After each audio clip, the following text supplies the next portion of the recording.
ऐठोરમાં બિરાજમાન ગણેશજી પાછળ પણ એક રસપ્રદ લોકવાયકા છે. કહેવાય છે કે દેવરાજ ઇન્દ્રના લગ્ન હોવાથી શિવ પરિવાર પણ જાનમાં જોડાયો હતો. જાન ઉત્તર દિશા તરફ જઈ રહી હતી અને ત્યારે ભારે કાયાવાળા ગણેશજી વધારે ચાલી શકે એમ ન હોવાથી ભગવાન શંકરે ગણેશજીને અહીં ઠેરવાનું કહ્યું અને એમના શબ્દો પરથી આજના ऐठोर ગામની વ્યુત્પત્તિ થઈ હોવાની લોકવાયકા છે. ગણેશજી ऐठोर રોકાયા અને શિવજી, પાર્વતીજી અને કાર્તિકે આગળ ચાલ્યા.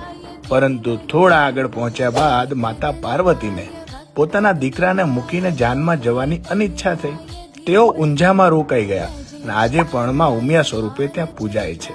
આગળ જતા ભાઈ કાર્તિકેયને પણ ભાઈ અને માતા વગર આગળ વધવું ઠીક ના લાગતા તેઓ સિદ્ધપુર મુકામે રોકાઈ ગયા અને આજે ત્યાં પણ તેમનું મંદિર હયાત છે.